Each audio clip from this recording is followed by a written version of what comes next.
ሻሎም ቅዱሳን እግዚአብሔር ሰላም ይብዛላችሁ። ቸርች ለመሄድ ወጥቼ አንድ ቃል በልቤ ውስጥ ስለመጣ ያንን ለእናንተም ላሳስባችሁ እፈልጋለሁ። በሚዲያ በመንገድ ላይ ብዙ ሰዎች ይህንን ወንጌል እንዲቀበሉ እግዚአብሔር ልጅ ኢየሱስ ክርስቶስ እንደሆነ እንዲያምኑ በጣም የምትታገሉ ሰዎች ዛሬ አንድ ሁለት ነገር ላሳስባችሁ መጥቻለሁ። በመጀመሪያ ደረጃ ሰዎች እግዚአብሔርን ቃል እንዲቀበሉ ወንጌል እንዲበራላቸው በመንፈስ ቅዱስ ኃይል ወንጌል እንዲገባላቸው ለነሱ መጸለይ አስፈላጊ ነው። ምክንያቱም እንዲድኑ መጸለይ ያስፈልገናል። ወንጌል ትምህርት አይደለም። ወንጌል ሕይወት ነው፣ መገለጥ ነው። ኢየሱስ የእግዚአብሔር ልጅ ነው ብለን ያመንነው እምነት መገለጥ ነው።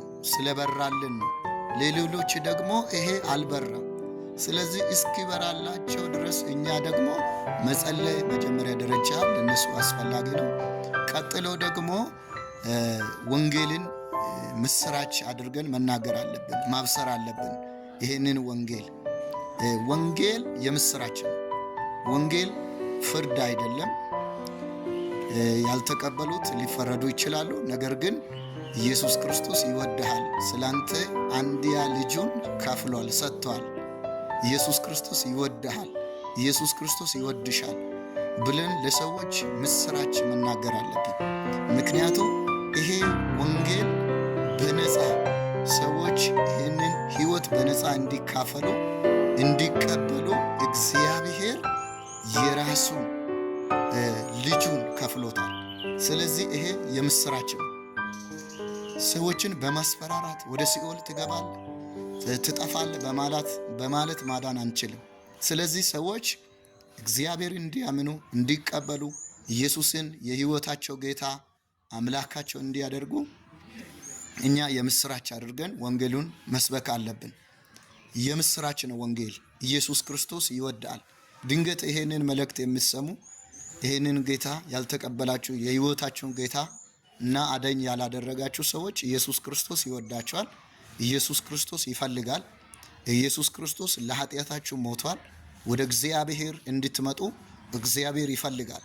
ስለዚህ ዛሬ በኢየሱስ ክርስቶስም ጥሪ ያደርግላችኋለሁ። ኢየሱስ ክርስቶስ ስለ እናንተ ኃጢአት ሞቶ ከሙታን ተነስቷል። በአብ ቀኝ አለ። ተመልሶ ደግሞ በክብር ይመጣል። ስለዚህ ከዘላለም ሞት ወደ ዘላለም ሕይወት እንድትሻገሩ ይሄ እውነተኛ ድልድይ ነው፣ እውነተኛ መንገድ ነው፣ እውነተኛ ሕይወት ነው። ኢየሱስ እውነተኛ ሕይወት ነው፣ እውነተኛ መንገድ ነው። እውነተኛ ኢየሱስ ክርስቶስ እውነት ነው።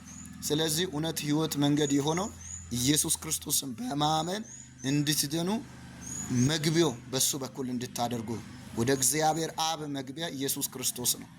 በማንም በኩል ብትመጡ ወደ እግዚአብሔር የሚያደርሳችሁ ወደ እውነተኛው በር የሚያደርሳችሁ የለም። እውነተኛው በር ኢየሱስ ነው። በኢየሱስ ግቡ፣ በኢየሱስ ውጡ። የዘላለም ሕይወት አላችሁ። ሻሎም። ወዳችኋለሁ። ተባረኩ።